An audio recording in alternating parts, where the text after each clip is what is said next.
El día de hoy es un gusto para el equipo número 2 del grupo 23-24 presentar el tema 4.3, eje hipotálamo, hipófisis, tiroides. Mi nombre es Bello Ramírez Daniela y voy a comenzar a describir la glándula tiroides en la parte anatómica, embriológica e histológica. Bueno, la glándula tiroides es una glándula impar, es casi simétrica y se encuentra situada delante y a los lados de la tráquea y la laringe. Su ubicación es en la parte media del tercio inferior del cuello y por su concavidad posterior rodea el eje visceral aerodigestivo y en condiciones normales puede llegar a pesar alrededor de 30 gramos.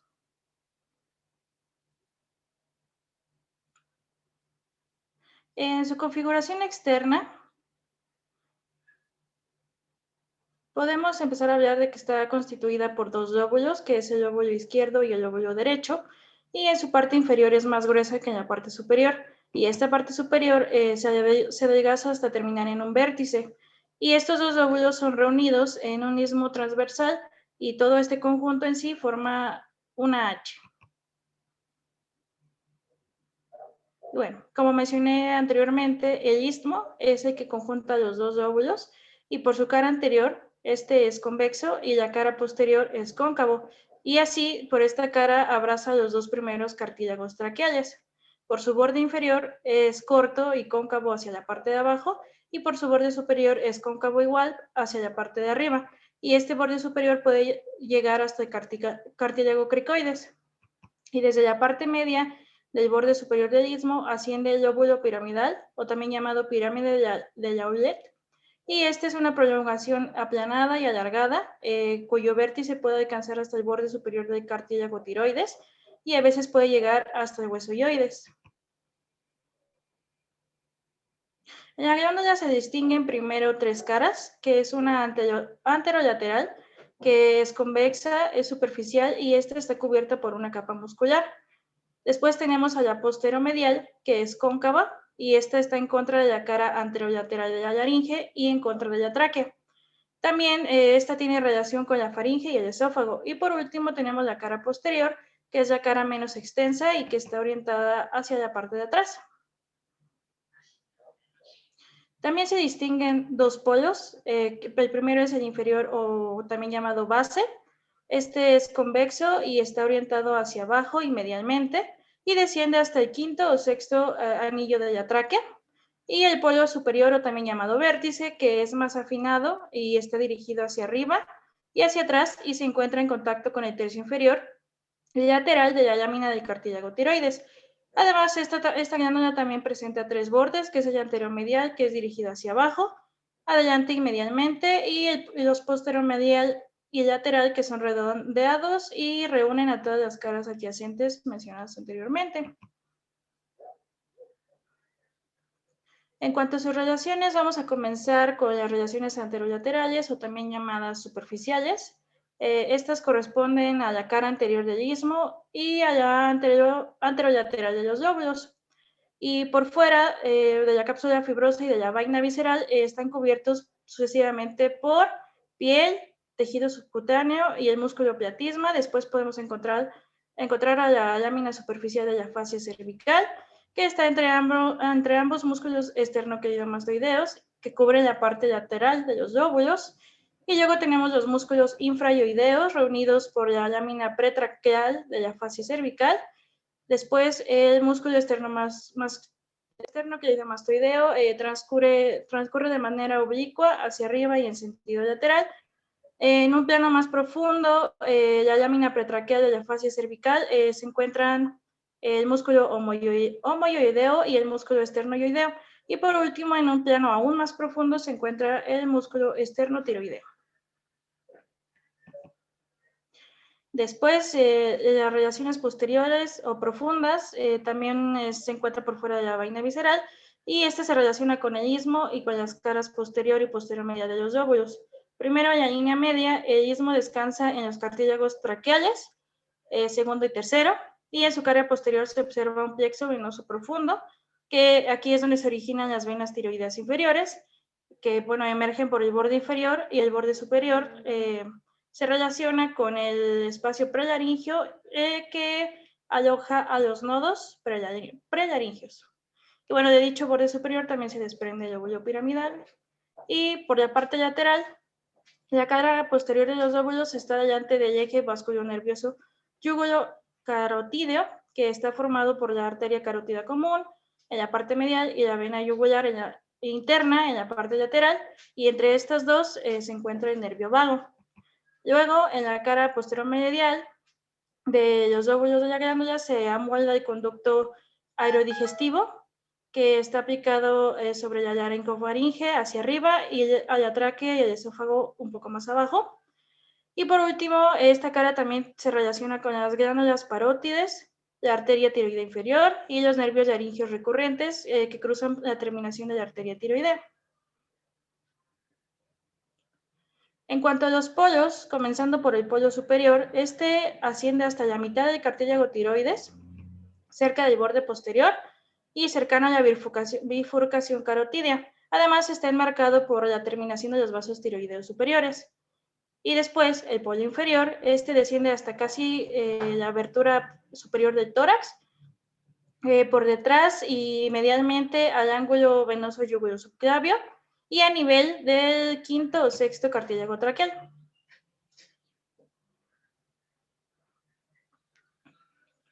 Bueno, vamos a continuar con la vascularización e inervación. Y como toda glándula endocrina, la glándula tiroides también cuenta con abundantes vasos y nervios. Y en cuanto a las arterias, comenzando con la irrigación arterial, se describen 4, 2 a cada lado, las arterias tiroideas superiores y las arterias tiroideas inferiores. Además, también tenemos la arteria tiroideíma, aunque esta es inconstante y puede ser de origen variable. Comenzando con la arteria tiroidea superior, esta es la primera colateral de la arteria carótida externa y se dirige primero en sentido medial, por debajo del asta mayor del hueso hioides, y luego hacia abajo en dirección al polo superior de la glándula tiroides, que es donde termina y medialmente se aplica sobre la membrana tiroidea. Y sus 3 ramas terminales rodean el polo superior, que es una rama glandular anterior, que esta sigue el borde anterior medial del lóbulo, y luego el borde superior del istmo, y se anastomosa con su homóloga del otro lado, y forma así el arco comunicante supraísmico. Después tenemos una rama glandular posterior que desciende en sentido posterior a la anterior, a la que mencioné anteriormente, y medial entre la glándula y la tráquea.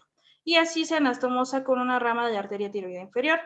Y después una rama glandular lateral, que esta irriga la cara anterior del lóbulo tiroideo. Y después continuamos con la arteria tiroidea inferior. Esta se origina de la arteria subclavia a nivel del tronco tirocervical. Tiene ramas terminales, que son las ramas glandulares. También la rama inferior se dirige hacia arriba, medialmente, hacia el borde inferior del istmo, y aquí se anastomosa con su homóloga opuesta y forma el arco comunicante infraísmico. Y la rama posterior asciende hacia atrás y vasculariza todas las glándulas parótides inferiores. Y se anastomosa con su homólogo superior. Y por último, la rama profunda, que es medial y posterior, que da también ramas a la tráquea, al esófago y a la laringe. Y por último, la arteria tiroidea IMA, que bueno, esta es inconstante, no se presenta todas las veces, y puede originarse o del arco aórtico o del tronco brachiocefálico.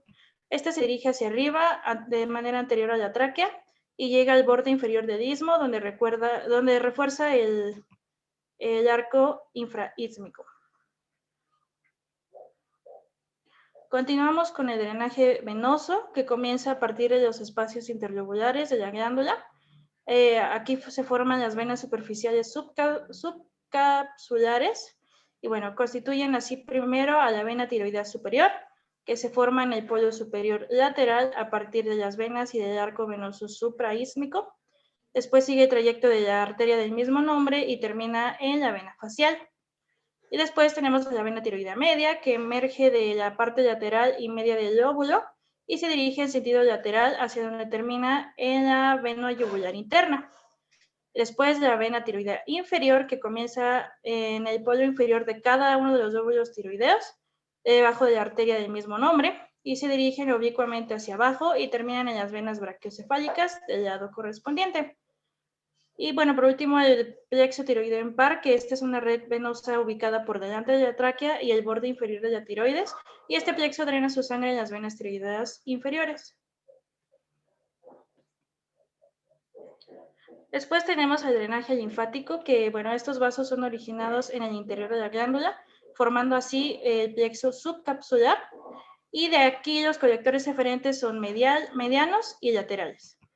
Comenzando con los linfáticos medianos, se distinguen en colectores superiores, que estos se dirigen al borde superior del istmo y de este punto a los nodos prelaringios. Y luego los colectores inferiores, originados en el borde inferior del istmo y alcanzan a los nodos pretraqueales y sirven de una estación de relevo hacia los nodos situados más abajo, ya sea en la región de la vena cava superior o en los nodos paratraqueales. Y bueno, segundo, los linfáticos laterales, que emergen en toda la extensión de los lóbulos laterales, alcanzan a los nodos profundos superiores e inferiores que de la cadena yugular interna, desde la región de la bifurcación carotidia por arriba hasta el ángulo venoso yugular subclavio por la parte de abajo. Después, en cuanto a la inervación, los nervios tienen su origen en el sistema simpático, con el ganglio cervical superior, el tronco cervical y los nervios cardíacos, o en el vago por el nervio laringio superior o por el laringio recurrente. Y bueno, así se puede distinguir una raíz superior y una raíz inferior, donde las fibras simpáticas y parasimpáticas se encuentran mezcladas. Vamos a continuar hablando acerca de la vaina visceral de la glándula. Bueno, entre la cápsula fibrosa de la glándula y los órganos y los planos vecinos se interpone un plano facial que se llama la vaina visceral tiroidea. Esta delimita una celda tiroidea que es ocupada por la glándula y ella es atravesada por todos los elementos vasculonerviosos de la tiroides. Esta vaina está constituida por un plano facial que depende de la fascia visceral del cuello, hacia arriba, abajo y atrás, y de la lámina pretraqueal de la fascia cervical que se desdobla alrededor del músculo esternotiroideo, hacia adelante y hacia los lados. El límite de dicha vaina es poco definido hacia arriba, donde los músculos incluidos en la lámina pretraqueal, la fascia cervical, se fijan en la laringe. Y hacia abajo la vaina está prolongada por una vaina retroesternal pretraqueal, donde se encuentra el timo o los restos del timo, y por el contrario, hacia adelante y hacia los lados existe un plano de separación peritiroideo que permite llegar a la cara convexa de la glándula. Y atrás, por último, la llegada de las raíces tiroideas inferiores, arterial y venosa, crea un espacio entre la vaina visceral y la lámina pretraqueal de la fascia cervical. Terminando la parte de la anatomía, vamos a continuar con la embriología de la glándula que estamos estudiando. Bueno, es muy importante mencionar que la glándula tiroides es el primer órgano endocrino que se desarrolla en el embrión. Comienza formándose bajo vías de señalización de los factores de crecimiento de fibroblastos aproximadamente 24 días después de la fecundación. Y bueno, a partir de un engrosamiento endodérmico en la línea media en el suelo de la faringe primitiva. Y este engrosamiento se forma con rapidez una pequeña evaginación, que corresponde y se llama el primordio de la tiroides. Y bueno, a medida que el embrión crece, la glándula tiroides en desarrollo desciende en el cuello, pasando por delante del hueso yoides y de los cartílagos laringios que aún se encuentran en desarrollo. Y durante un breve periodo de tiempo, la glándula tiroides se mantiene conectada a la lengua por un conducto estrecho llamado conducto tirogloso.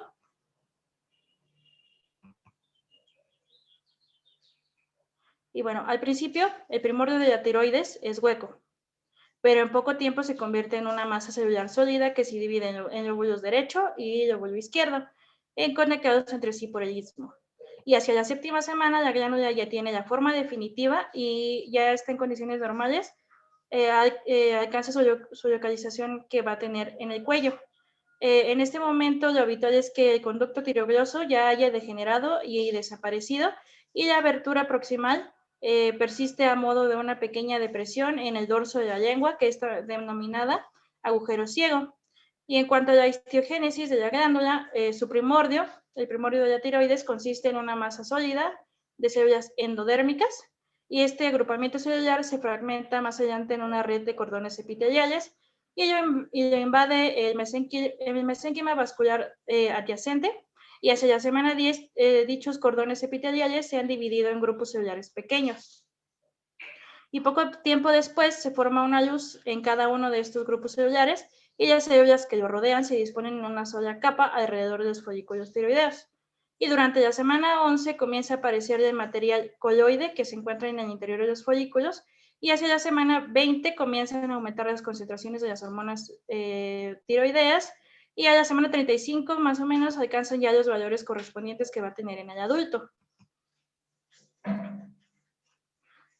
Ya con esto que mencioné de la histogénesis, podemos comenzar a mencionar la parte histológica de la tiroides. Bueno, primero, una cápsula delgada de tejido conjuntivo, rodea la glándula. Y esta envía tabiques hacia el parénquima para delimitar parcialmente los lóbulos y los bolillos irregulares. Y bueno, los anteriormente mencionados folículos tiroideos son los que constituyen las unidades funcionales de la glándula. Estos folículos tiroideos son sacos esféricos microscópicos que forman la mayor parte de la glándula, y la pared de cada uno de estos folículos consiste principalmente en células llamadas células foliculares o epitelio folicular, que es un epitelio simple cúbico o epitelio cilíndrico bajo, en el cual la mayoría de estas células se extienden hacia la luz o el espacio interno del folículo, y una membrana basal recubre cada folículo. Bueno, estos folículos contienen una masa gelatinosa denominada coloide, que también ya mencioné en la embriología, por lo que las superficies apicales de las células están en contacto con el coloide, y la superficie basal se apoya sobre la lámina basal. Y el epitelio folicular contiene dos tipos de células, que son las células foliculares y las células parafoliculares. Las células foliculares, o también llamadas células principales, están en su forma inactiva. Su forma es achatada o escamosa, pero bajo la influencia de la TSH comienzan a secretar y toman una forma entre cuboide y cilíndrica achatada. En su forma activa son responsables de la producción de las hormonas tiroideas, y estas células varían en forma y tamaño de acuerdo con el estado funcional de la glándula. Y después tenemos a las células parafoliculares, o también llamadas células C, que se ubican en la periferia del epitelio folicular y por dentro de la lámina basal del folículo. Bueno, es importante mencionar que estas células no están expuestas a la luz folicular, y estas células secretan calcitonina, que es la hormona encargada de regular el metabolismo del calcio.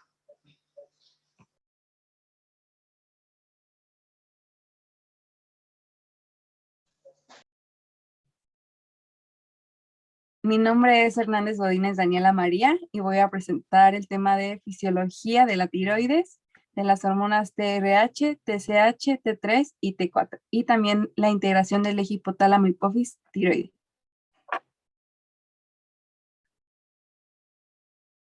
Empezaré hablando sobre la función de la glándula tiroides, que es producir la cantidad de hormona tiroidea necesaria para satisfacer las necesidades de los tejidos periféricos, por lo que podemos decir que la función primaria de la glándula tiroides es la síntesis y liberación de dos hormonas que se conocen como la T3 y la tiroxina, que es la T4.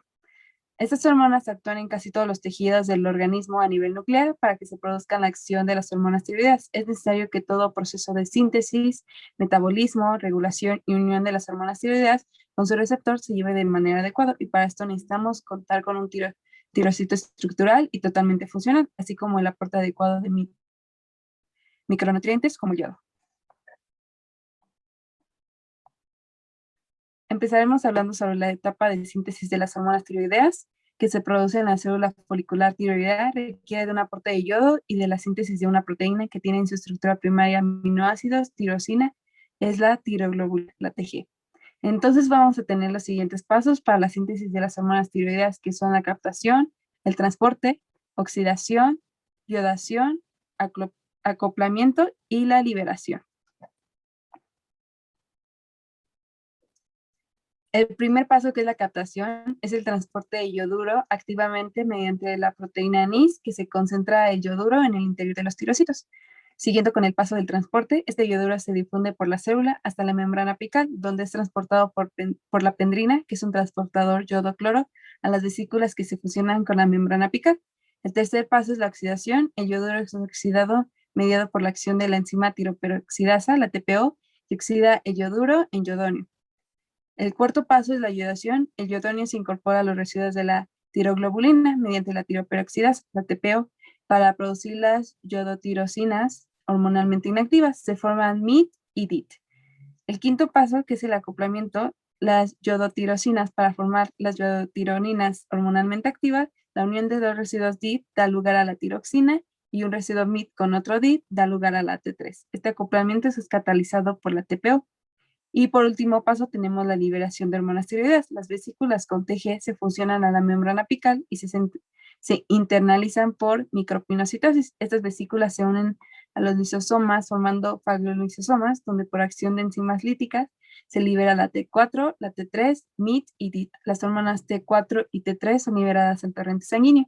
MIT y DIT son degradadas en el interior de la célula folicular y reutilizan su yodo. Estas 5 etapas son estimuladas por la hormona tirotropina, la TSH, segregada en las células tirotropas de la hipófisis. Más adelante hablaremos sobre la regulación del eje hipotálamo hipófisis tiroides. Bueno, ¿y ahora qué pasa después de que salen al torrente sanguíneo? Es el transporte de las hormonas tiroideas. En el plasma, la T4 y la T3 se encuentran de dos formas, unidas a proteínas o ya sea libres. Más del 99.5% de la T4 y de la T3 están unidas a las proteínas transportadoras. Estas proteínas son la globulina transportadora tiroxina, la TBG, la transtirretina, la albumina y las lipoproteínas. La T4 se une un 75% a TBG, un 12% a albumina, 10% a la transtirretina y 3% a las lipoproteínas, quedando un 0.02% aproximadamente en forma libre. Y la T3 se une a un 80% a la TBG, 15% a albumina y lipoproteínas, un 5% a la transtirretina, aproximadamente quedando un 0.5% circulando en forma libre. Esto es de importancia porque las proteínas transportadoras permiten mantener la concentración de hormona libre en un estrecho margen, asegurando un continuo y permanente aporte de hormonas a las células diana. La hormona libre es la que entra a la célula diana para su posterior unión con el receptor. Ahora, el metabolismo de hormonas tiroideas. De las hormonas tiroideas, la T4 es en comparación con la T3, la que mayor cantidad se secreta desde la glándula tiroides.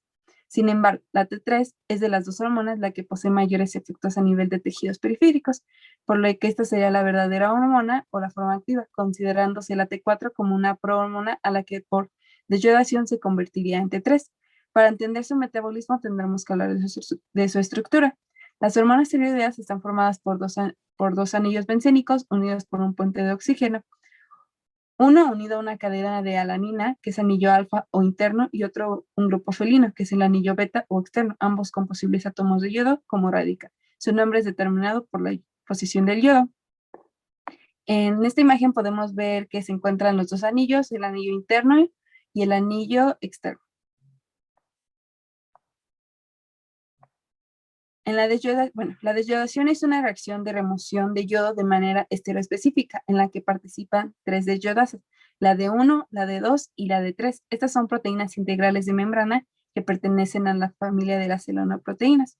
Existen dos vías de desyodación, la vía de desyodación del anillo externo o vía de activación, que sería la ORD, en la que participan D1 y D2, y la vía de desyodación del anillo interno o vía de inactivación IRD, siendo D3 la enzima principal. Entonces, en esta imagen podemos ver que T4 se puede ir por la desyodación de la vía de inactivación ORD, dándonos así la T3, o se puede ir por la vía de inactivación IRD, dándonos la T3RD. Más del 80% de T3 se produce por desyodación extratiroidea de T4, y el resto se forma directamente por la tiroides. Bueno, ¿cómo interactúa la hormona con su célula diana? Pues a través del mecanismo de acción. Para la acción fisiológica de la hormona tiroidea T3 se requieren de biodisponibilidad de T3 a nivel del núcleo, de receptores nucleares, de hormonas tiroideas, RT, de cofactores de receptor y elementos reguladores de DNA. Hay dos tipos de RT estructuralmente similares, RT alfa y RT beta, con distintas isoformas, ya sea RT alfa 1, RT alfa 2, y RT beta 1, RT beta 2 y RT beta 3. La RT forma un heterodímero con el receptor X retinoide Cuando se une T3 a este complejo, se desplaza el correpresor del receptor y se acopla a un coactivador del receptor, permitiendo una unión del complejo con unas secuencias específicas de ADN, dando lugar a la transcripción de mRNA.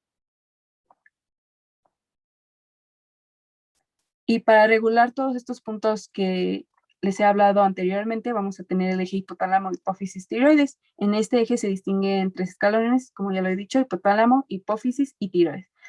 La TRH hipotalámica estimula la producción de hipofisiaria de TSH, la cual a su vez estimula la síntesis y secreción de hormonas tiroideas.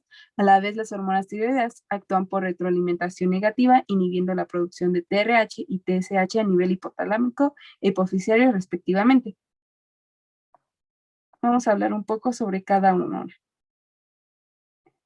En el hipotálamo va a estar la TRH, que es la hormona liberadora de tirotropina. Es una hormona peptídica producida por neuronas secretoras del hipotálamo anterior en el núcleo paraventricular. Hacia las células tirotropas libera la hormona TSH en la adenohipófisis gracias a su mecanismo de acción, que es el segundo mensajero.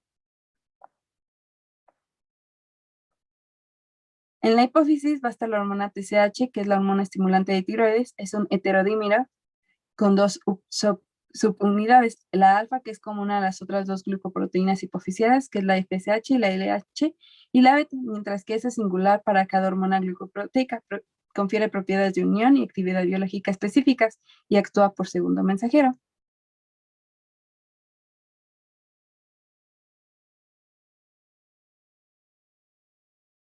Y esta TSH, la cual va a estimular a las hormonas tiroideas para secretar la T4 y la T3, y estas actúan, como ya lo he dicho anteriormente, con su mecanismo de acción, que es el receptor nuclear. Bueno, mi nombre es Virginia Riverón Martínez y ahora les voy a hablar acerca del hipotiroidismo e hipertiroidismo, cuáles son sus causas más frecuentes y algunas de sus manifestaciones. Antes de ello, es importante recordar que las hormonas tiroideas ayudan al cuerpo a utilizar la energía que éste ingiere, manteniendo así la temperatura corporal en los niveles normales y a que tanto el cerebro como el corazón y los músculos, tanto otros órganos, funcionen de manera normal. Ahora bien, vamos a empezar hablando acerca de lo que es el hipotiroidismo. Si buscamos una definición, podríamos abarcarlo como un síndrome clínico que refleja una glándula tiroidea hipoactiva, es decir, que la glándula tiroides no va a ser capaz de producir suficiente hormona tiroidea para mantener el cuerpo humano funcionando de manera normal. ¿Qué es lo que va a pasar aquí? Que las personas hipotiroideas van a tener muy poca hormona tiroidea en la sangre y esto puede reflejarse en un desbalance en el mecanismo de temperatura corporal, puede manifestarse un aumento de peso, puede presentarse con piel reseca e incluso estreñimiento. Ahora bien, para hablar acerca de las manifestaciones que puede tener esta enfermedad, tenemos que hablar de 2 etapas. La primera es el hipotiroidismo con inicio durante la adultez, el cual causa un decremento generalizado del metabolismo con una lentificación de la frecuencia cardíaca, un consumo de oxígeno disminuido y depósitos de glucosa aminoglucanos en espacios intracelulares, esto particularmente en lo que es la piel y el músculo. Por otra parte, podemos encontrar el hipotiroidismo en lactantes y en niños, esto dando como resultado una lentificación notoria del crecimiento y desarrollo, con consecuencias que pueden ser permanentes y de manera grave. Incluso pueden terminar en un retraso mental cuando ocurra durante el periodo de la lactancia. Ahora bien, podemos hablar del hipotiroidismo con una clasificación en 3 rubros importantes, aunque hay autores que me reflejan un 4º estadio, el cual es una manera inespecífica.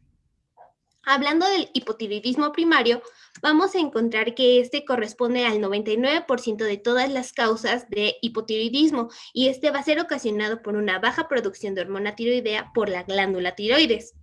A su vez, podemos encontrar que se clasifica en 2 subtipos más, en el hipotiroidismo primario clínico, el cual es definido por concentraciones de TSH elevadas con niveles séricos de T4 bajos, a diferencia del hipotiroidismo primario subclínico, el cual va a ser causado por una elevación de TSH fuera del rango normal, esto con niveles séricos de T4 normal. Por otra parte, podemos hablar del hipotiroidismo secundario, el cual va a ser debido a una deficiencia de TSH hipofisiario, es decir, que el hipotiroidismo secundario lo podemos definir de otra manera por una concentración de TSH inapropiadamente normal o baja, esto con niveles bajos de T4. Este se debe a una estimulación inadecuada de la glándula tiroidea por una insuficiente concentración de TSH a nivel hipotalámico o hipofisiario. Haciendo paréntesis en hablamos de hipotiroidismo secundario a nivel hipofisiario. Por otra parte, podemos encontrar hipotiroidismo terciario, el cual va a ser debido a una deficiencia hipotalámica de TRH, y un hipotiroidismo inespecífico, el cual abarca una resistencia periférica a la acción de la hormona tiroidea. Haciendo un paréntesis aquí, podemos aclarar que el hipotiroidismo primario va a ser la segunda enfermedad endocrina más frecuente, esto después de la diabetes mellitus, y va a causar cambios metabólicos, fisiológicos y bioquímicos que afecten a la mayoría de los sistemas en el organismo. Ahora bien, ya hablando más específico de la etiología, podemos encontrar diversas razones por las cuales la célula de la glándula tiroides no puede producir suficiente hormona tiroidea. Dentro de las más frecuentes podemos encontrar estas tres causas, las cuales son las que vamos a encontrar con mayor frecuencia. Ahora bien, si hablamos de enfermedad autoinmune, en algunas personas, ¿qué es lo que va a pasar? Bueno, pues nuestro sistema va a confundir a la célula tiroidea y sus enzimas con agentes invasores y atacarlos. Esto va a tener como consecuencia que no queden suficientes células tiroideas y enzimas para producir cantidades adecuadas de esta hormona. Esto es más común en mujeres que en hombres. Y aquí podemos encontrar problemas como lo son la tiroiditis autoinmune, la cual puede comenzar de manera repentina o desarrollar lentamente en el curso de varios años. La forma más común que podemos encontrar de la tiroiditis va a ser la enfermedad de Hashimoto y la tiroiditis atrófica. Por otra parte, podemos encontrar que la extracción de la glándula tiroidea va a ser una de las causales de hipotiroidismo. Algunas personas con nódulos tiroideos, cáncer tiroideo o incluso enfermedad de Graves van a necesitar cirugía para eliminar una parte o la totalidad de la glándula. Si esto sí se quita, la persona sin duda puede llegar a desarrollar este padecimiento. Si se quita solamente una parte de la glándula, puede producir suficiente hormona tiroidea para mantener los niveles sanguíneos dentro del rango normal. Por otra parte, encontramos el tratamiento radiactivo en algunas personas con enfermedad de Graves, bocio nodular o cáncer tiroideo, los cuales van a ser tratados con yodo radioactivo con el fin de destruir a la glándula tiroidea. Pero, ojo, a pesar de que estas son las más frecuentes, no quiere decir que sean las únicas. Por otra parte, podemos encontrar más etiologías a esta enfermedad con menor frecuencia. Dentro de ellas podemos encontrar la tiroiditis, la cual es una inflamación de la glándula tiroides generalmente causada por un ataque autoinmune o por una infección viral. La tiroiditis puede hacer que toda la hormona tiroidea que estaba almacenada sea liberada de manera repentina en la sangre, causando hipertiroidismo de corta duración. Por otra parte, también podemos encontrar medicamentos como la amiodarona, el litio o el interferón alfa o interleucina 2, los cuales pueden impedir que esta glándula tiroides produzca hormona tiroidea de forma normal. También podemos encontrar un exceso o deficiencia de yodo, esto a partir de que la glándula tiroides necesita de este compuesto para producir la hormona tiroidea. Como resultado, el yodo lo podemos ingerir a partir de ciertos alimentos y posteriormente este va a viajar a través de la sangre para llegar a la tiroides. También podemos encontrar que el daño a la glándula hipofisiaria puede desencadenar este hipotiroidismo, así como trastornos infiltrativos raros de la tiroides. Por último, también cabe señalar que el hipotiroidismo congénito o el hipotiroidismo con el que nace el niño puede predisponer a esta enfermedad. Algunos bebés nacen sin la glándula tiroides o con una glándula que está solamente parcialmente formada, lo cual va a desencadenar en un hipotiroidismo. Ahora bien, ya que hablamos de este padecimiento, es momento de pasar al hipertiroidismo.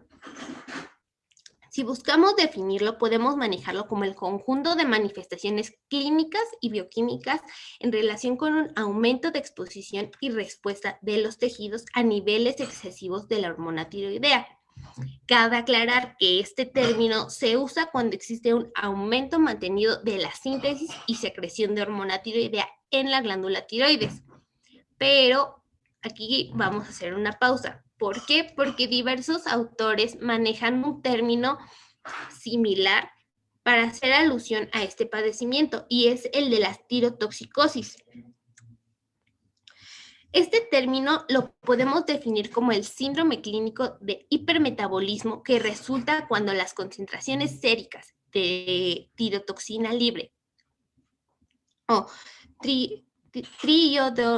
triiodotironina libre o ambas van a estar elevadas. A pesar de que existe esta clasificación en los términos, no suele tener mucha relevancia, ya que ambos suelen usarse de manera indistinta. Ahora bien, ya que entendimos esto, es importante mencionar que existen dos grandes grupos de tirotoxicosis, esto en función a la presencia o no del hipotiroidismo asociado. Dentro de los trastornos asociados a hipertiroidismo podemos encontrar la enfermedad de Graves, bocio multinodular tóxico, adenoma, hipertiroidismo a partir de yodo inducido, un adenoma hipofisiario secretor, una resistencia hipofisiaria, tumores trofoblásticos o incluso algunos fármacos, a comparación de los trastornos no asociados al hipertiroidismo, como lo son las distintas clasificaciones de la tiroiditis, algunos otros padecimientos o incluso una metástasis funcional del cáncer de tiroides. Ahora bien, el término de hipertiroidismo se refiere a cualquier condición en la cual exista demasiada hormona tiroidea en el organismo. En otras palabras, la glándula tiroides va a estar hiperactiva, en contraste al padecimiento anterior, que en este se encontraba en un estado de hipoactividad. Ahora bien, ya que entendimos estos conceptos, podemos pasar a la etiología, la cual va a abarcar cuatro clasificaciones más frecuentes para encontrar esta enfermedad. Empezando por la enfermedad de Graves, el bocio multinodular, un adenoma tóxico o incluso la tiroiditis. Si hablamos del bocio multinodular, podemos decir que este representa tan solo el 6% de los casos del hipotiroidismo y este se va a caracterizar por una independencia del eje hipotálamo-hipofisiario. ¿Cómo lo vamos a encontrar? Bueno, pues este se manifiesta por uno o varios bultos en la tiroides que pueden crecer gradualmente y aumentar su actividad, de modo que la cantidad de la hormona tiroidea liberada en la sangre es mayor que lo normal. Por otra parte, podemos encontrar lo que es el adenoma tóxico, el cual constituye un 13% de los casos de hipertiroidismo y se trata tan solo de un nódulo tiroideo que se automatiza dentro de un bocio multinodular. Ahora bien, podemos encontrar la tiroiditis, la cual va a ser causada por un problema en el sistema inmune o una infección viral que va a hacer que la glándula libere hormona tiroidea. También puede ser causada por una ingesta excesiva de hormona tiroidea, esto a partir de medicamentos prescritos. La tiroiditis la podemos encontrar en dos clasificaciones, ya sea aguda o subaguda. Si hablamos de una tiroiditis aguda, esta podemos encontrar que se trata de una afección infrecuente y va a consistir en la colonización de gérmenes procedentes de vías respiratorias superiores. Estos gérmenes también pueden proceder del torrente sanguíneo. Generalmente van a ser los que se catalogan como estafilococos en un tercio de los casos. Por otra parte, podemos encontrar la tiroiditis subaguda, entre la cual va a destacar la granulomatosa o de Kerbein y la tiroiditis linfocitaria indolora. Finalmente, si hablamos de la enfermedad de Graves, vamos a encontrar que es la causa más frecuente, representando el 85% del hipertiroidismo. Y lo que va a pasar aquí es que la sobreproducción de la hormona tiroidea por parte de la glándula tiroides va a condicionar a un padecimiento en donde los anticuerpos de la sangre van a estimular a la glándula tiroides a crecer y que ésta segregue un exceso de la hormona tiroidea. ¿Ok? Ahora bien, ya que entendimos estos padecimientos, podemos ahondar más en las siguientes patologías. Bueno, mi nombre es Carla Jimena Ordóñez Fernando y ahora hablaríamos sobre lo que sería la enfermedad de Graves-Bason. La siguiente, por favor.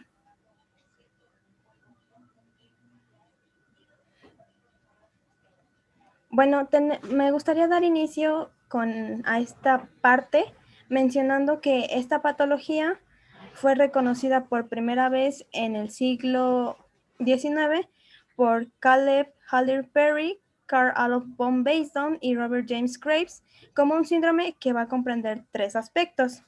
Estos serían una glándula tiroidea agrandada e hiperactiva, un ritmo cardíaco acelerado y anomalías oculares.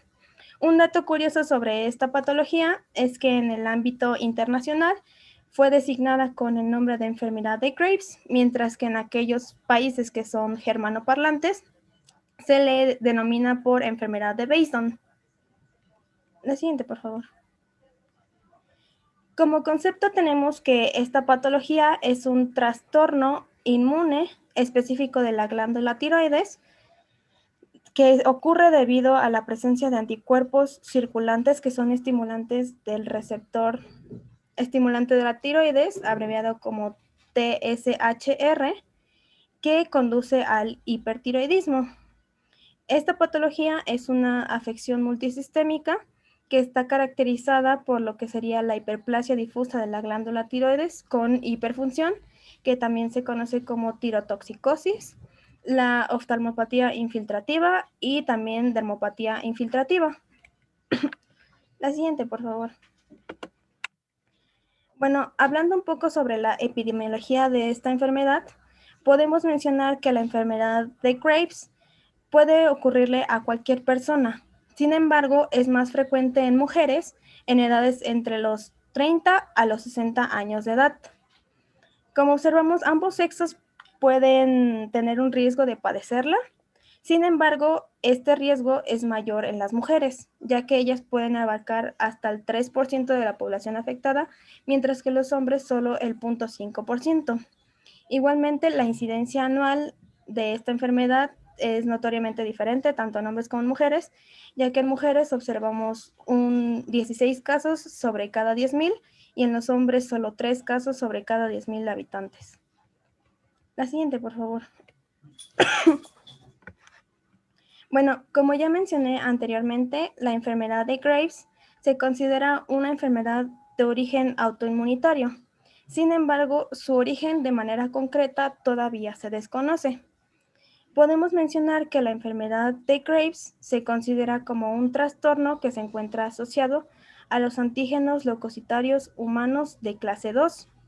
En esta enfermedad vamos a encontrar que el haplotipo de R3 puede predisponer a los pacientes a desarrollarla, mientras que el haplotipo de R7 se ha observado que puede ser un protector ante esta enfermedad. Igualmente se han mencionado distintos genes que pueden participar en la patogénesis de esta enfermedad. Algunos de estos serían el antígeno 4 asociado a los linfocitos T citotóxicos, que se encuentra abreviado como CTLA4, el receptor TSHR, CD40, entre algunos otros. En un estudio que se guió por un modelo de ecuaciones estructurales, se observó que el riesgo de desarrollar la enfermedad de Graves se puede atribuir en un 79% a la heredabilidad, mientras que el 21% se puede explicar mediante los factores ambientales. Hablando un poco sobre la heredabilidad, vamos a encontrar que esta enfermedad muestra una fuerte predisposición familiar, ya que se ha observado que incluso el 15% de los pacientes con esta enfermedad tienen un familiar que igual la padeció, y aproximadamente el 50% de los familiares con esta enfermedad poseen anticuerpos circulantes contra la tiroides. Igualmente, cabe mencionar que hay una alta concordancia de la enfermedad de Graves en aquellos gemelos que son homocigóticos.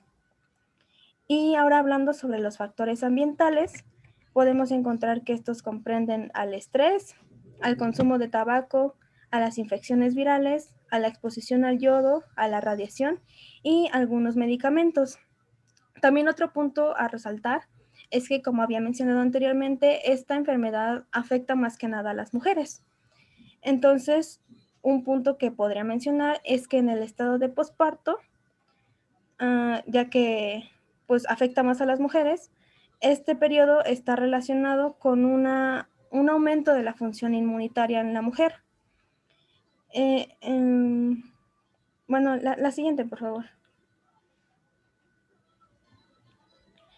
Bueno, ahora dando de manera muy general lo que sería la fisiopatología de esta enfermedad, podemos encontrar que en esta los linfocitos T quedan sensibilizados a antígenos que se encuentran dentro de la glándula tiroides.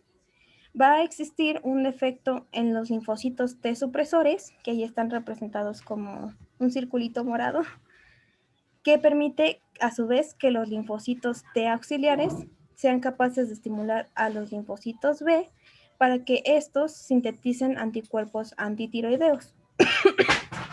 Un anticuerpo de este tipo se va a dirigir contra el receptor TSH que se encuentra localizado en la membrana celular tiroidea, lo que va a ocasionar que se estimule el crecimiento de la glándula tiroides y que por lo tanto haya una mayor función de la misma.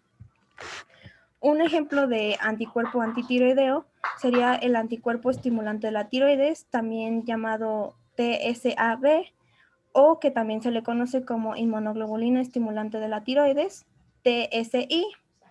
La presencia de este anticuerpo circulante va a guardar una estrecha relación con el estado activo de la enfermedad e igualmente con la recaída del paciente, incluso después de que haya recibido ya tratamiento con una terapia de fármacos antitiroideos.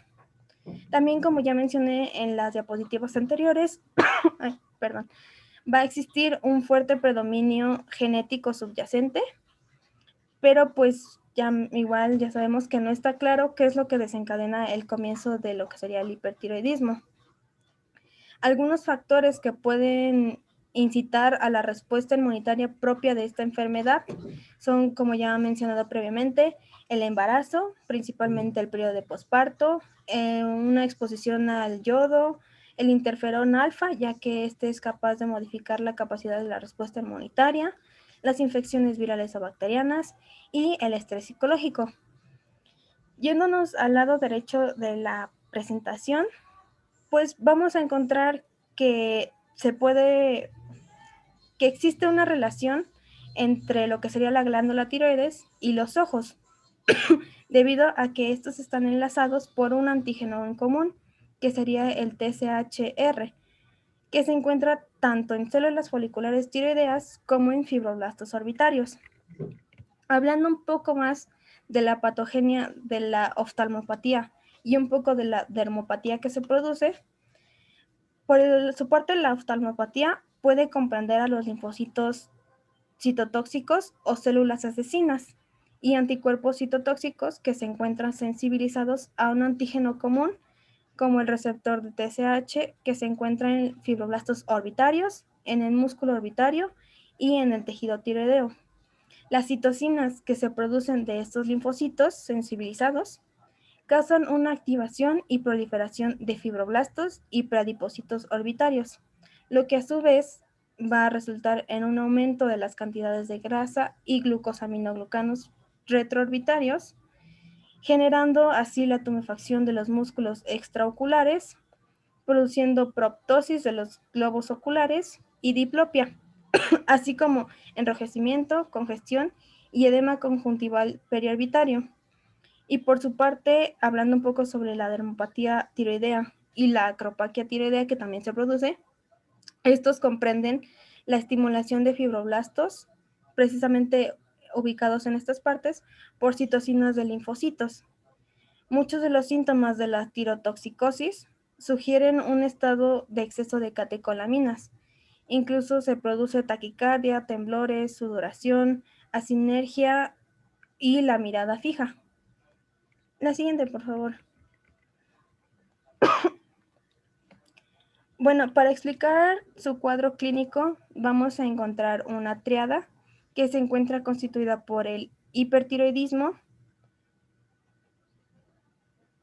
el bocio difuso y la oftalmopatía. A esta triada diagnóstica también se le puede añadir un cuarto elemento que tiene una aparición muy poco frecuente, que es la dermopatía infiltrativa.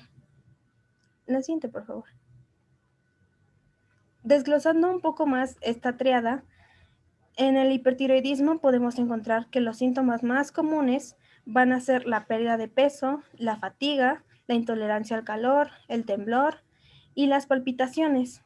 Estos síntomas se suelen presentar en aproximadamente el 50% de los pacientes.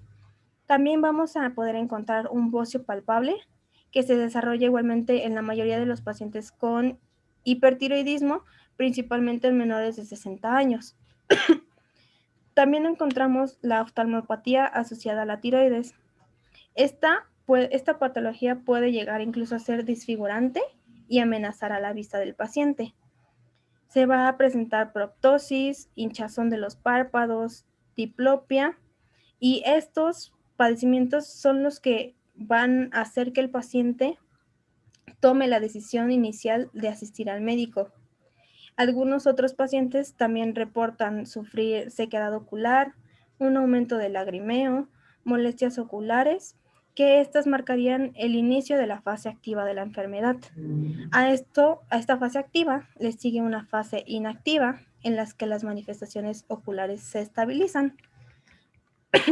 También algo que encontré sobre esta oftalmopatía infiltrativa es que en un estudio de cohorte realizado en pacientes con esta enfermedad de Graves, hay una fuerte prevalencia de distintas anomalías, siendo entre estas la más persistente la retracción de los párpados, seguida del exoftalmos, disfunción de los músculos extraoculares, un dolor ocular, el aumento del lagrimeo y neuropatía óptica.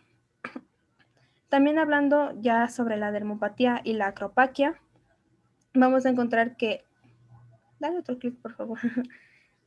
Encontramos que la dermopatía tiroidea se va a producir en muy poco porcentaje de aquellos pacientes con enfermedad de Graves. Esto abarcaría solo entre el 1 al 4% de los pacientes y se observa mayoritariamente solo en aquellos pacientes en los que la oftalmopatía ya es bastante grave. Y esta patología se ubica con mayor frecuencia en lo que sería la región pretibial, y pues la acropaquia igual se desarrolla principalmente en aquellos pacientes que ya padecen de dermopatía. La siguiente, por favor.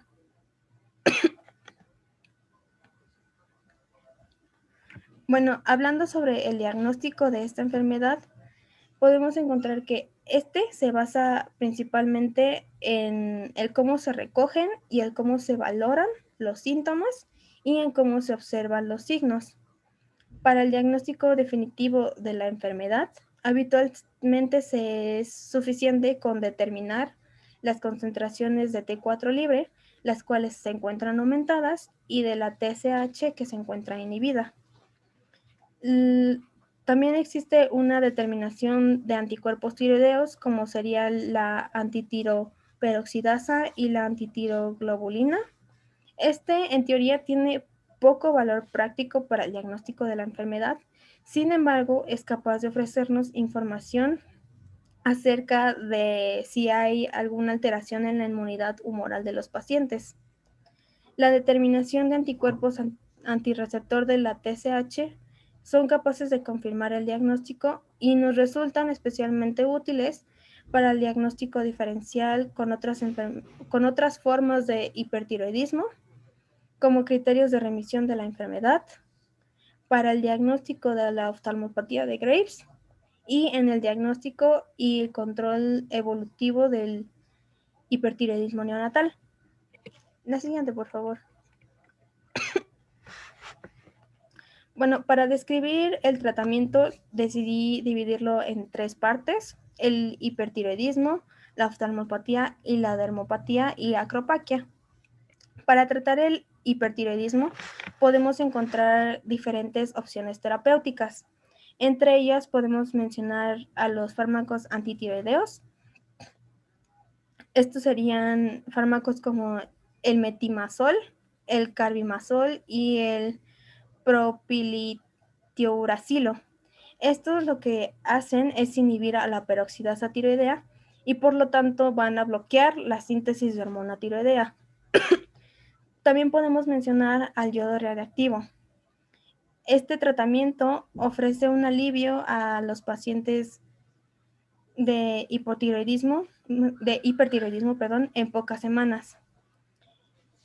Para realizarse este tratamiento con yodo radioactivo, previamente se tuvo que haber suspendido unos 3 o 7 días antes la terapia con fármacos antitiroideos para de esta manera aumentar su eficacia. Perdón. Y bueno, sobre estos dos podemos encontrar que los fármacos antitiroideos son la primera línea de tratamiento para la enfermedad de Graves en Europa, y el yodo radioactivo cada vez tiene más dominio sobre lo que sería Norteamérica. También otra opción terapéutica que tenemos es la cirugía. Bueno, antes de que los pacientes se sometan a una tiroidectomía quirúrgica, los niveles de hormonas tiroideas de los pacientes deben de ser normales para de esta manera minimizar el riesgo de las complicaciones, ya que estas son mayores cuando se realiza una tiroidectomía total que cuando se realiza una subtotal. Esta cirugía suele ser una opción más atractiva para aquellos pacientes que poseen bocios grandes, para aquellas mujeres que desean quedar embarazadas poco después del tratamiento y para pacientes que desean evitar ser expuestos tanto al yodo radioactivo como a los fármacos antitiroideos. La siguiente, por favor. Y otro punto a tratar también es el tratamiento durante el embarazo, ya que la enfermedad de Graves afecta a un bajo porcentaje de las embarazadas, comprendiendo al 0,1% de los embarazos. Sin embargo, puede conllevar a un riesgo sustancial de efectos adversos tanto en la madre como en el producto. Deben de utilizarse la menor dosis efectiva del medicamento antitiroideo para mantener la función tiroidea al límite superior del rango normal, con el fin de evitar el hipotiroidismo fetal. Y tanto el prolitiuracilo como el metimazol se han visto asociados a defectos del nacimiento. Y después mencionaría el tratamiento para la oftalmopatía, y este depende tanto de la fase como de la gravedad de la enfermedad. La mayoría de los pacientes solo van a requerir de medidas conservadoras, y estas incluyen una mejora en la calidad de la película lagrimal y un mantenimiento de la humedad de la superficie ocular. Mientras que en aquellos pacientes en los que la oftalmopatía se encuentra gravemente sintomática y que incluso pueden poner en riesgo su vista, se puede hacer uso de un tratamiento con glucocorticoides administrados por vía intravenosa, y estos suelen ser útiles para reducir los síntomas inflamatorios de los pacientes. Por otra parte, algo que se puede hacer también para tratar la oftalmopatía es realizar una cirugía de descompresión orbital mientras la enfermedad se encuentra activa. Esta cirugía se reserva más que nada para aquellos pacientes que han desarrollado una neuropatía óptica compresiva. Y finalmente tenemos el tratamiento para lo que sería la dermopatía, que sería principalmente el uso de los glucocorticoides tópicos. Sin embargo, pues este tratamiento no suele ser muy eficiente. La siguiente, por favor. Bueno, y finalmente, hablando de las complicaciones, me gustaría mencionar principalmente 3. La primera de ellas es la cardiopatía tirotóxica, y el cuadro clínico va a estar compuesto por 3 síndromes que pueden cursar solos o en asociación. Estos serían los trastornos del ritmo, la insuficiencia cardíaca y la insuficiencia coronaria. La siguiente complicación sería la exoftalmia maligna, la cual es una complicación bastante temida, ya que esta puede incluso ocasionar ceguera y ocurre en un 2 a 3% de los pacientes afectados con una enfermedad de Graves oftálmica. El término de exoftalmia maligna suele reservarse para las formas más avanzadas de oftalmopatía infiltrativa, que se encuentra caracterizada por un exoftalmos importante, una gran dureza del globo ocular, un déficit permanente de oclusión palpebral y un notable grado de quemosis y alteraciones oculomotoras. Y finalmente, la última complicación es la crisis tirotóxica. Esta complicación suele tener un inicio muy agudo, con una fiebre alta, con gran sudoración, con taquicardia extrema, puede tener también temblor, agitaciones psicomotrices, diarrea, puede llegar a sufrir de deshidratación el paciente, y por último el paciente puede quedar postrado, puede presentar coma, delirio, coma y finalmente puede llegar a la muerte. Y eso sería todo de la enfermedad de Graves.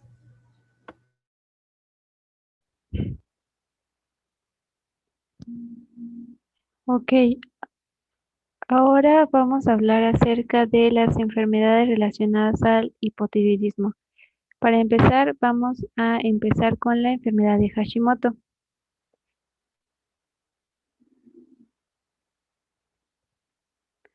Vamos a poner un poquito de contexto histórico. Esta enfermedad fue descrita por primera vez en 1912 por el doctor Hakuro Hashimoto, quien detectó la presencia de un infiltrado linfocitario que llamó estroma linfomatoso en la tiroides de estos pacientes. Posteriormente, en 1956, Donia Chiroid identificaron a la tiroglobulina como el principal autoantígeno que desencadenaba este proceso autoinmune. Y un año después, en 1957, Rose y Witkowski encontraron un segundo autoantígeno en la fracción microsomal, conocido actualmente como peroxidasa tiroidea. Y ahora sí vamos a empezar definiendo a la enfermedad de Hashimoto. La enfermedad de Hashimoto también es llamada tiroiditis crónica inmunológica, y como su nombre lo dice, es una enfermedad autoinmune de la tiroides, es decir, consiste en una patología en donde el sistema inmune, que normalmente protege al organismo, va a desconocer a la glándula, causando destrucción o pérdida permanente de la glándula tiroidea. En cuanto a la epidemiología, la enfermedad de Hashimoto puede estar presente tanto en hombres como en mujeres y se caracteriza por ser la más común presente en el adulto. Y va a tener un predominio en mujeres entre los 30 y 50 años de edad.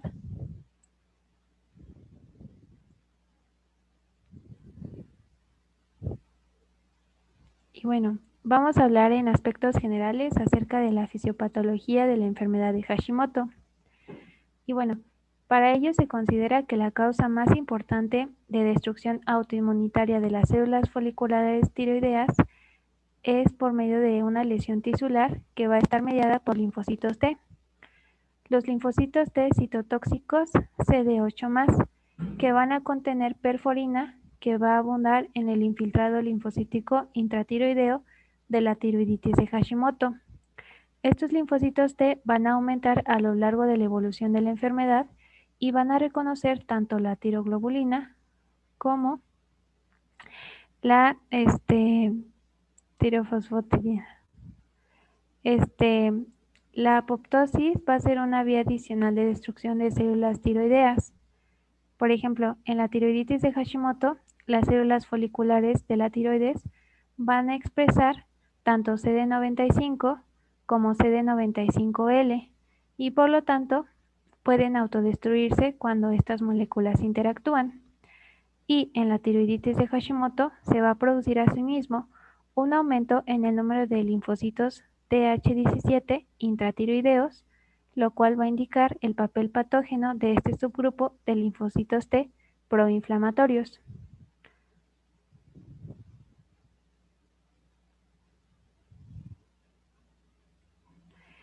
Y ahora en cuanto a la histopatología. Las características patológicas del hipotiroidismo autoinmunitario van a variar desde una leve tiroiditis focal hasta una extensa infiltración linfocítica y fibrosis. En la imagen del inciso A estamos viendo la clásica tiroiditis de Hashimoto, también denominada tiroiditis linfomatosa, en donde la glándula tiroidea va a presentar un aumento de tamaño difuso o nodular. El tejido es pálido y va a ser firme y de textura gomosa.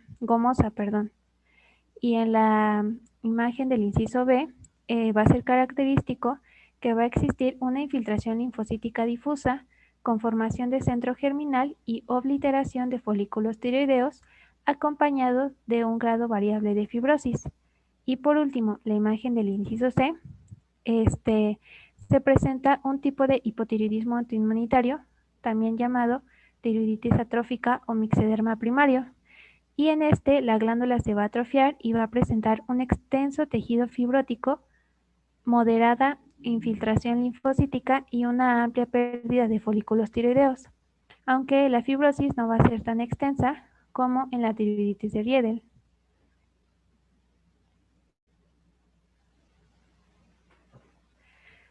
Algunos factores que van a condicionar la enfermedad de Hashimoto va a ser la predisposición genética, el sexo y gestación, a su vez el yodo y el selenio, algunos fármacos y el tabaquismo, las radiaciones, la edad y la infección. Principalmente estamos hablando de la hepatitis C.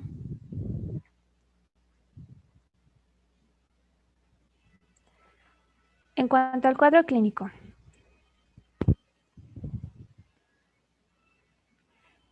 la enfermedad de Hashimoto se va a caracterizar por presentar tanto síntomas como signos del hipotiroidismo. Y como estamos viendo en este cuadro, algunos de los síntomas o signos presentes vamos a numerarlos. Tenemos la sequedad de piel, la palidez, tenemos también el lentecimiento del lenguaje, un aumento de peso, ronquera, disminución de la memoria, disminución de los reflejos osteotendinosos, hinchazón de manos, de pies y cara, estreñimiento, adelgazamiento, sequedad o caída del cabello, somnolencia, cansancio, hipertensión arterial, trastornos menstruales, nerviosismo, ansiedad y aunque en un menor porcentaje, también vamos a encontrar a la bradicardia, al derrame pleural, que también podemos encontrar y ascitis.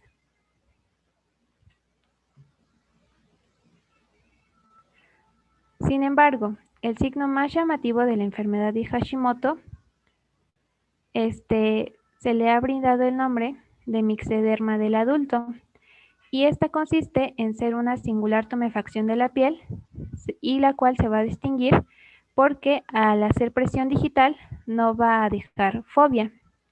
y se va a presentar sobre todo en cara, nuca y dorso de las manos y pies.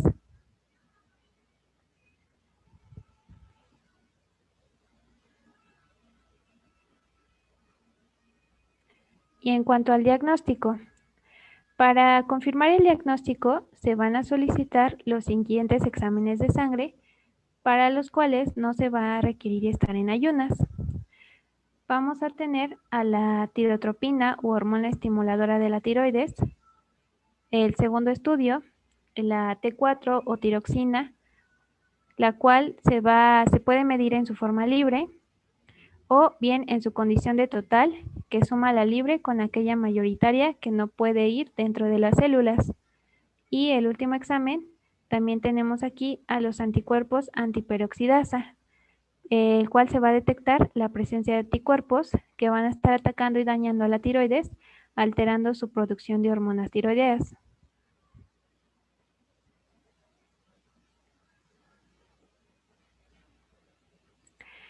Y con estos exámenes podemos dar varias combinaciones. Podemos tener una TSH alta, puede haber presencia de una T4 baja y anticuerpos TPO elevados, y eso nos va a significar hipotiroidismo por enfermedad de Hashimoto. En un segundo estadio, pues la TSH puede estar alta, la T4 puede estar normal, con anticuerpos antiperoxidasa elevados, que va a significar hipotiroidismo leve por enfermedad de Hashimoto. Y en una última instancia vamos a tener a la TSH normal con T4 también normal y anticuerpos elevados, que nos van a significar una etapa inicial de la enfermedad inmunológica, pero sin manifestaciones de hipotiroidismo. Y dicho de otra forma, dentro del hipotiroidismo primario vamos a establecer dos tipos. Uno que va a ser el hipotiroidismo clínico, y generalmente va a ser sintomático y vamos a encontrar la TSH elevada y la T4 libre disminuida.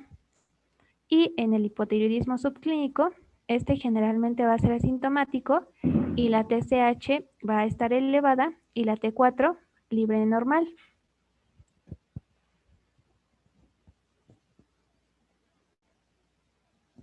Y bueno, aquí una representación de lo antes ya mencionado.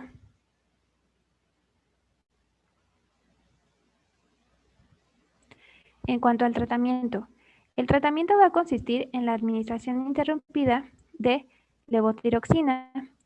Y bueno, la dosis inicial requerida normalmente va a ser de 50 a 100 miligramos por día, y la necesaria para alcanzar el eutiroidismo va a oscilar entre los 110 a 130 miligramos por día. Es importante recalcar que en pacientes de edad avanzada y en los afectados por cardiopatía isquémica, el inicio del tratamiento debe hacerse con precaución y se aconsejan dosis de 25 miligramos por día, que se van a ir incrementando a razón de 25 miligramos por día de cada 3 a 4 semanas. Y a su vez, las necesidades de levotiroxina van a disminuir en los pacientes mayores de 60 años y van a aumentar en las embarazadas, y esto habitualmente de 50 miligramos por día.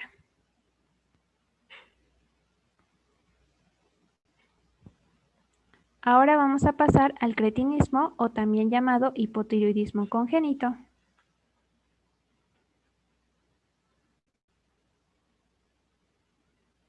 El término cretinismo originariamente se aplicó a lactantes nacidos en áreas de deficiencia grave de yodo, que presentaban retraso mental, una estatura corta, un aspecto abotagado, característico de la cara y las manos, y con frecuencia sordomudez y signos neurológicos de anormalidades de los tractos piramidal y extrapiramidal. En otras palabras, el hipotiroidismo congénito va a ser la deficiencia de hormonas tiroideas presentes al nacimiento.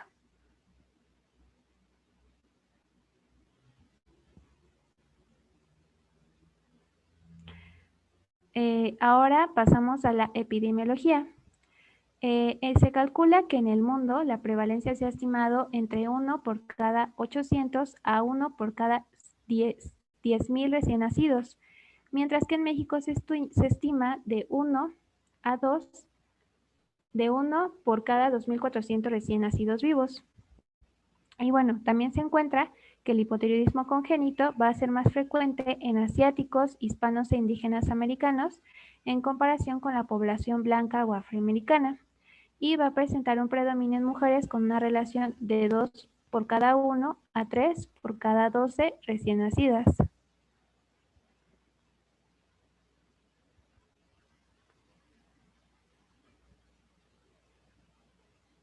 Vamos a encontrar principalmente 4 etiologías de esta enfermedad. Una de ellas va a ser por el fracaso del descenso de la tiroides durante el desarrollo embrionario. La siguiente va a ser debido a la transferencia placentaria hacia el embrión de anticuerpos bloqueadores contra receptor de TSH desde una madre con tiroiditis de Hashimoto. El tercero va a consistir en defectos hereditarios de la biosíntesis de hormona tiroidea. Y por último, vamos a tener la exposición a ioduros durante el embarazo, administración de fármacos antitiroideos a la madre o bien administración advertida del yodo radioactivo para tirotoxicosis o cáncer tiroideo, aunque cabe recalcar que la principal causa de hipotiroidismo congénito va a ser la deficiencia de yodo.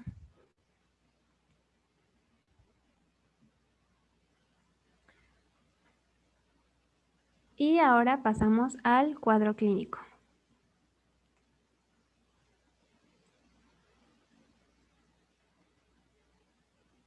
La mayoría de los pacientes con hipotiroidismo congénito no van a presentar datos clínicos al nacimiento, pero vamos a encontrar que la fontanela posterior va a estar amplia, y esto quiere decir que va a tener un diámetro mayor a 0.5 centímetros, y ese va a ser uno de los hallazgos más frecuentes.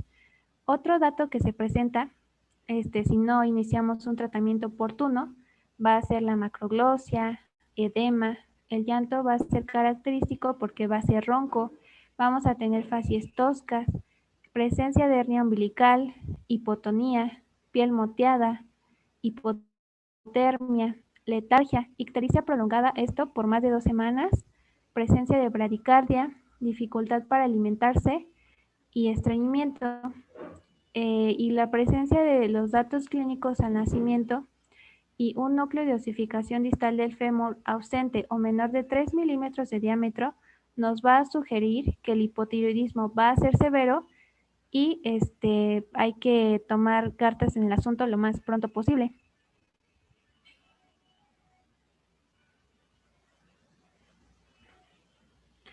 En estas imágenes estamos viendo una placa de cráneo en la que se puede apreciar que las fontanelas, tanto anterior como posterior, están abiertas y las suturas pues no están fusionadas. Y en la imagen del lado derecho, que corresponde al inciso B, corresponde a una radiografía de muñeca y mano, que nos están mostrando un retraso en la aparición de los centros epifisiarios de los huesos de la mano y una ausencia de epífisis distal del radio. Y bueno, la edad aproximada es de 9 meses.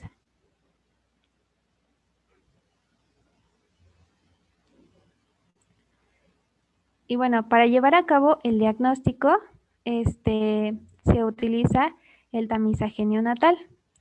Este tamizaje se debe realizar entre el segundo y quinto días de vida, mediante sangre capilar por medio de una punción en el talón. Y también podemos obtener el diagnóstico mediante la medición de concentraciones séricas de T4 o TSH de forma sistémica a partir de la muestra sanguínea del recién nacido y esta tomada en filtro de papel o prueba de talón.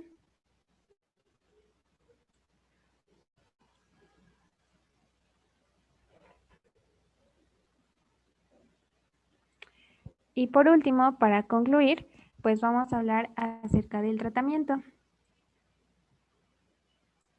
El tratamiento de elección, de igual forma que en la enfermedad de Hashimoto, va a ser la levotiroxina.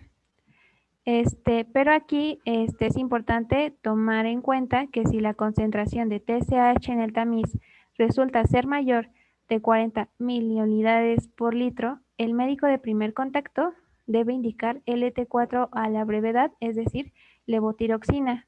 pero si la concentración de TSH es elevada, pero menor de 40 miliunidades por litro, nos podemos esperar un par de días al resultado de análisis de sangre venosa, y si dicho análisis revela T4 libre baja para la edad o TSH mayor a 20 miliunidades por litro, aunque la T4 libre sea normal, sí o sí se debe iniciar este tratamiento. Y la dosis diaria que se recomienda de levotiroxina debe ser de 10 a 15 microgramos por kilogramo. Y bueno, la forma de administración de este medicamento debe ser mediante, las tabletas deben ser molidas y debe ser suspendida posteriormente en algunos mililitros de agua mediante una cuchara pequeña de metal. Y bueno, también debe ser administrado en ayuno, al menos 30 minutos antes del primer alimento o con leche materna, pero siempre de la misma forma. Y bueno, eso sería todo por parte de nuestro equipo.